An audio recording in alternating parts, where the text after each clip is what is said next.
Myrto Uzuni u largua nga Granada në merkaton e janarit për një aventurë të re në Amerikë tek Austin.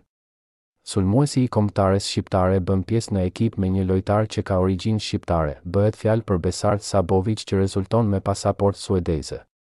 Një fotografi e shkrepur nga klubi i Austin në stërvitjen e ekipit mes Uzunit dhe Sabovicit ka bërë bujë të madhe. Sulmuesi dhe mesfushori 27 vjeçar janë fotografuar ku shihen qartë duke formuar shqiponjën dykrenare me duar. Ky mund të jetë një sinjal i qartë i Sabovicit për të veshur fanellën e Shqipërisë. 27 vjeçari me origjinë maqedonase ka zhvilluar 2 paraqitje me Suedinë e moshave U21. Në karrierën e tij Sabovic ka luajtur për Kayserisporin në Turqi, për Kimkin në Rusi dhe për Djurgården në Suedi.